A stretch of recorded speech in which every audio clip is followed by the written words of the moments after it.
This channel does not promote or encourage any illegal activities. All contents provided by this channel is meant for educational purposes only.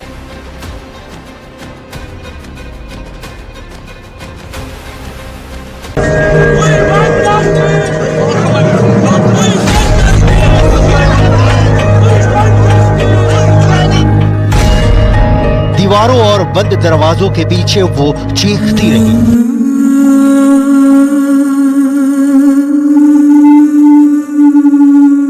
रहम की भीख मांगती रही, आखिरी सांसों तक लड़ती रही।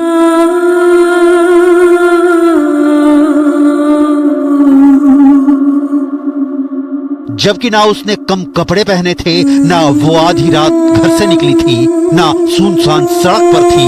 उसकी तो गर्दन में जान बचाने वाला आला था।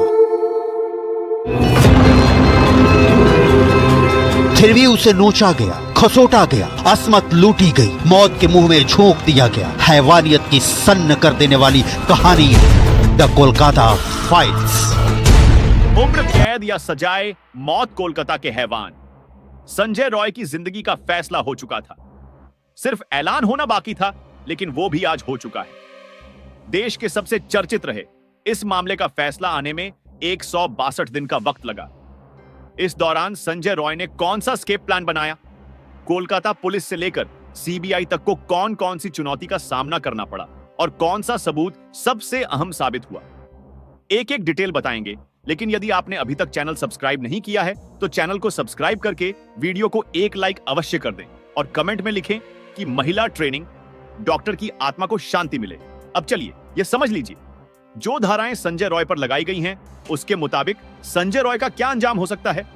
संजय रॉय पर भारतीय न्याय संहिता यानी बीएनएस की धारा 64-66 और 103A के तहत केस दर्ज किया गया है। धारा 64 के तहत रेप के मामले में कम से कम 10 साल की जेल हो सकती है। यह सजा आजीवन कारावास में भी बदली जा सकती है। धारा 103/A के तहत हत्या के मामले में सजाए, मौत या उम्र कैद की सजा हो सकती है। इसके साथ जुर्माना भी लगाया जा सकता है, जबकि धारा 66 के तहत जुर्माना ना देने पर सजा का प्रावधान है। संजय रॉय पर भले ही गंभीर धाराएं लगाई गई थी, सीबीआई इस मामले को हैंडल कर रही थी, लेकिन सबूत और रिपोर्ट के आधार पर संजय रॉय को भरोसा होने लगा था कि उसको कुछ नहीं होगा। बताया जा रहा है कि एक दिन पहले तक संजय रॉय लॉकअप में शांत था। उसने पूरी नींद ली और खाना भी खाया था। इस दौरान संजय रॉय ने सिर्फ अपने वकील से ही बात की थी। कोर्ट में सुनवाई के दौरान भी संजय रॉय समझ रहा था कि वह अपनी बातों में कोर्ट को उलझा लेगा, सबूतों को गलत साबित कर देगा। इसलिए कोर्ट में सुनवाई के दौरान संजय रॉय लगातार यही कहता रहा कि उसे फंसाया जा रहा है, असली अपराधी तो बाहर घूम रहा है। संजय रॉय ने कहा कि उसने रुद्राक्ष की माला पहन रखी है, इसीलिए वह इस तरह का अपराध नहीं कर सकता। अगर उसने ऐसा किया भी होता तो उसकी माला ही टूट गई होती। लेकिन कोर्ट में उसकी कोई दलील नहीं चली। कोर्ट ने कहा, जिस तरह से तुमने हत्या की है, तुम्हें आजीवन कारावास या फिर मौत की सजा दी जा सकती है। कोर्ट ने कहा, भारत के न्याय संहिता की धारा 64 के तहत 10 साल की सजा और धारा 46 के तहत 25 साल की जेल उम्र कैद या फिर मौत की सजा हो सकती है। कोलकाता की शियालदा कोर्ट ने आरजी करण डॉक्टर के रेप और मर्डर के मामले में संजय राय को शनिवार के दिन आरोपी घोषित कर दिया था। कोर्ट में शनिवार को जब सुनवाई हो रही थी, तब जस्टिस अनिर्बान दास ने यह साफ कह दिया कि जिस तरह से सीबीआई ने इन्वेस्टिगेशन किया है और पिछले 2 महीने में जो ट्रायल हुआ है, उससे यह साबित हो चुका है कि सेकेंड ईयर पीजीटी जो स्टूडेंट थी आरजी करण अस्पताल की, उसका रेप और मर्डर संजय राय ने किया है।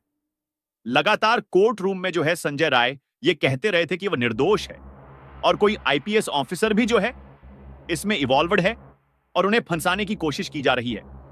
लेकिन जज ने जो है ये साफ कह दिया है कि आज के दिन जो है क्वांटम ऑन ऑफ पनिशमेंट जो है प्रोनाउंस किया जाएगा, यानी कि संजय राय को कितनी सजा होगी वो आज जो है ये कोर्ट तय करेगा और उनको बोलने का भी मौका सोमवार को ही मिलेगा। ऐसे में जो है उन्होंने साफ दिया है कि सीबीआई ने इन्वेस्टिगेशन में जो भी एविडेंस सामने रखे हैं वो कोबरे हुए हैं और इससे यह साफ हो गया है कि उस रात को संजय राय ने ही उसी महिला डॉक्टर के साथ रेप और मर्डर किया था। बताया जा रहा है कि संजय रॉय ने फैसला सुनाए जाने के दौरान बहस करने की कोशिश भी की, लेकिन कोर्ट की तरफ से उसे बताया गया कि 20 जनवरी को सजा का ऐलान से पहले उसे बोलने का पूरा मौका दिया जाएगा। फैसले के बाद संजय रॉय को कड़ी निगरानी में कोर्ट से प्रेसिडेंसी सुधार गृह ले जाया गया। पुलिस ने सभी मीडिया कर्मियों को संजय रॉय से किसी भी तरह की बातचीत करने से रोक दिया है। आरोपी संजय रॉय के अलावा मामले में मेडिकल कॉलेज के पूर्व प्रिंसिपल संदीप घोष को भी आरोपी बनाया गया था, लेकिन सीबीआई 90 दिन के अंदर घोष के खिलाफ चार्जशीट दायर नहीं कर पाई थी, जिसकी वजह से सियालदा कोर्ट ने 13 दिसंबर को घोष को इस मामले में जमानत दे दी थी। इसके अलावा ताला थाने के पूर्व प्रभारी अभिजीत मंडल को भी चार्जशीट दायर न करने के कारण जमानत मिल गई। पूरा मामला तब सुर्खियों में आया था जब आरजी करर हॉस्पिटल में 79 अगस्त की रात ट्रनी डॉक्टर से रेप कर मर्डर हुआ। 9 अगस्त की सुबह डॉक्टर की लाश सेमिनार हॉल में मिली थी। सीसीटीवी फुटेज के आधार पर पुलिस ने 10 अगस्त को संजय रॉय नाम के सिविक वॉलेंटियर को अरेस्ट तो कर लिया था, लेकिन तब तक विवाद इतना बढ़ चुका था कि कोलकाता समेत देश भर में प्रदर्शन शुरू हो गए थे। बंगाल में 2 महीने से भी ज्यादा समय तक स्वास्थ्य सेवाएं ठप रही थी। आर्जकार अस्पताल के डॉक्टर और पीड़ित परिवार सीबीआई जांच की मांग कर रहे थे, लेकिन मुख्यमंत्री ममता बनर्जी ने जांच के आदेश नहीं दिए। मामला इतना बढ़ गया कि हाई कोर्ट को बीच में आना पड़ा। हाई कोर्ट के आदेश के बाद 13 अगस्त को जांच सीबीआई को सौंप दी गई। इसके बाद सीबीआई ने नए सिरे से जांच शुरू की। इस दौरान आरोपों और आरोपियों की लिस्ट लंबी होती जा रही थी, लेकिन जो सबूत सामने आ रहे थे वह बार बार इशारा कर रहे थे कि वारदात को संजय रॉय ने ही अंजाम दिया है। यही वजह है कि सीबीआई भी संजय रॉय पर ही फोकस कर रही थी। 25 अगस्त को सेंट्रल फोरेंसिक टीम की मदद से संजय का पॉलीग्राफ टेस्ट किया गया। अधिकारियों ने करीब 3 घंटे उससे सवाल जवाब किए। संजय समेत 10 लोगों का पॉलीग्राफ टेस्ट हुआ था। इनमें आरजी कर के पूर्व प्रिंसिपल संदीप घोष, एएसआई अनूप दत्ताचार फेलो डॉक्टर, एक वॉलंटियर और 2 गार्ड्स शामिल थे। इस पॉलीग्राफ टेस्ट में भी संजय रॉय ने जो जवाब दिए, एजेंसी उससे इत्तेफाक नहीं रखती थी। सीबीआईसी थ्योरी पर काम करती रही कि संजय रॉय ही मुख्य आरोपी है। इसकी भी कई वजह थी। दरअसल वारदात के बाद टास्क फोर्स ने 6 घंटे के भीतर ही दोषी संजय रॉय को अरेस्ट कर लिया था। ऐसे में संजय रॉय के पास सबूतों को छिपाने और मिटाने का वक्त नहीं था। कोलकाता पुलिस को सीसीटीवी के अलावा सेमिनार हॉल से एक टूटा हुआ ब्लूटूथ ईयरफोन मिला था। ब्लूटूथ दोषी संजय के फोन से कनेक्ट हो गया। संजय की जीन्स और जूतों पर भी पीड़िता का खून पाया गया था। संजय का डीएनए मौके पर मिले सबूतों से मैच हुआ था। वहीं क्राइम सीन पर मिले छोटे बाल भी फॉरेंसिक जांच के बाद आरोपी के बालों से मैच हो गए। संजय के शरीर पर चोट के जो 5 निशान मिले थे वो उसे 24 से 48 घंटे के दौरान लगे थे। जांच एजेंसियों ने माना कि यह ब्लंट फोर्स इंजरी हो सकती थी, जो पीड़ित डॉक्टर से अपने बचाव के दौरान हुई होगी। इसी के जरिए पुलिस संजय को पकड़ने में कामयाब रही, लेकिन संजय रॉय पुलिस को इतने दिनों तक चकमा कैसे देता रहा, वह भी समझ लीजिए। संजय ने 2019 में कोलकाता पुलिस के तहत डिजास्टर मैनेजमेंट ग्रुप के लिए वॉलंटियर के तौर पर काम करना शुरू किया था। इसके बाद वह वेलफेयर सेल में चला गया। अच्छे नेटवर्क की बदौलत उसने कोलकाता पुलिस की 4थी बटालियन में कमरा ले लिया। इस कमरे की वजह से आरजी का अस्पताल में नौकरी मिल गई। वह अक्सर अस्पताल की पुलिस चौकी पर तैनात रहता था, जिससे उसे सभी विभागों में एक्सेस मिला हुआ था। कहते हैं अपराधी कितना भी शातिर क्यों ना हो, सबूत जरूर छोड़ देता है। यहां तो संजय रॉय के खिलाफ सबूतों का पहाड़ खड़ा था। यही वजह है कि पुलिस वालों का नाम लेकर उसने विक्टिम कार्ड भी खेलने की कोशिश की, दिमाग लगाकर बच निकलने की भी कोशिश की, लेकिन आखिर में कानून ने अपना काम कर ही दिया। Kolkata lady doctor rape murder case में आरोपी संजय रॉय को आज सजा सुनाई जाएगी। कोलकाता के आरजी करर कॉलेज अस्पताल की ट्रेनी डॉक्टर से रेप और हत्या के मामले में फिलहाल संजय रॉय को दोषी करार दिया गया है। संजय रॉय को कौन सी सजा दी जाएगी, इसका ऐलान आज होना है। कोलकाता के शंभुनाथ पंडित लेन में रहने वाली संजय की मां मालती रॉय ने रविवार को कहा कि मेरी भी 3 बेटियां हैं, मैं उनका दर्द समझ सकती हूं। अगर अदालत मेरे बेटे को फांसी की सजा देती है तो मुझे वह भी मंजूर है।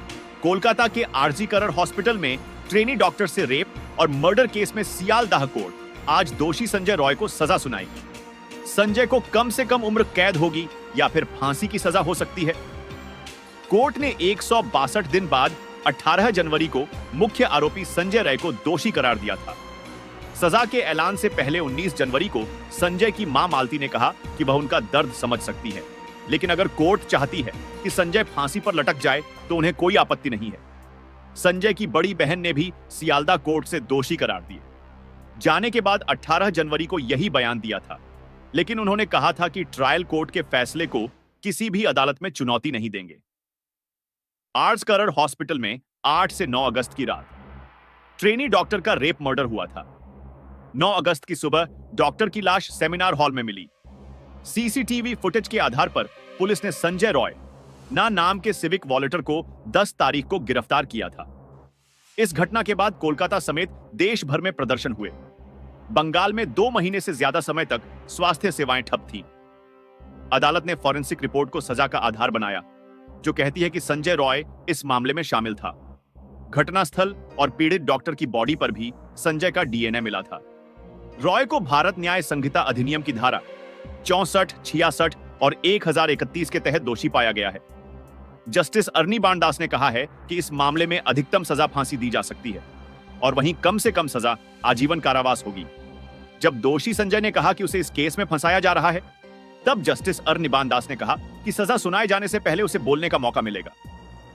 9 अगस्त की घटना के बाद आरजी करड़ अस्पताल के डॉक्टरों और पीड़ित परिवार ने मामले की सीबीआई जांच की मांग की, लेकिन मुख्यमंत्री ममता बनर्जी ने जांच के आदेश नहीं दिए। हाई कोर्ट के आदेश के बाद 13 अगस्त को जांच सीबीआई को सौंपी गई। इसके बाद सीबीआई ने नए सिरे से जांच शुरू की। आरोपी संजय रॉय के अलावा मामले में मेडिकल कॉलेज के पूर्व प्रिंसिपल संदीप घोष को भी आरोपी बनाया गया, लेकिन सीबीआई 90 दिन के अंदर घोष के खिलाफ चार्ज शीट दायर नहीं कर पाई, जिस कारण सियालदा कोर्ट ने 13 दिसंबर को घोष को इस मामले में जमानत दे दी। इसके अलावा ताला थाने के पूर्व प्रभारी अभिजीत मंडल को भी चार्जशीट दायर न करने के कारण जमानत दी गई। इससे पहले सीबीआई ने 25 अगस्त को सेंट्रल फॉरेंसिक टीम की मदद से कोलकाता की प्रेसिडेंसी जेल में संजय का पॉलीग्राफ टेस्ट किया था। अधिकारियों ने करीब 3 घंटे उससे सवाल जवाब किए। संजय के अलावा 9 लोगों का पॉलीग्राफ हुआ था। इनमें आरजी कर के पूर्व principal Sandip Ghosh, ESI Anup Datta, 4 fellow doctor, एक वॉलंटिज्म थे। टास्क फोर्स ने जांच शुरू होने के 6 घंटे के भीतर दोषी संजय रॉय को अरेस्ट किया। सीसीटीवी के अलावा पुलिस को सेमिनार हॉल से एक टूटा हुआ ब्लूटूथ ईयरफोन मिला। यह दोषी के फोन से कनेक्ट हो गया। वो था संजय रॉय। संजय की जीन्स और जूतों पर पीड़िता के खून पाए गए। संजय का डीएनए मौके पर मिले, सबूतों से मैच हुआ। संजय के शरीर पर चोट के जो निशान मिले, वह उसे 24 से 48 घंटे के दौरान लगे थे। यह ब्लंट फोर्स इंजरी हो सकती है जो पीड़ित से अपने बचाव के दौरान हुई होगी। इसी के जरिए पुलिस संजय को पकड़ने में कामयाब रही। अब संजय को सजा सुनाई जानी है। संजय को अगर अधिकतम सजा सुनाई जाती है तो संजय को फांसी की सजा होगी। तो साथियों, आपको बता दें, जैसे ही कोर्ट की तरफ से कोई फैसला लिया जाएगा तो आज शाम तक ही आपको इस चैनल पर वह ताजी खबर मिल जाएगी। तो पाल पाल की इस खबर को देखने के लिए हमारे चैनल को सब्सक्राइब जरूर कर लीजिएगा, वरना आप खबर ढूंढते रह जाएंगे। चलिए मिलते हैं इस मामले की अगली खबर में। तब तक के लिए जय हिंद, जय भारत।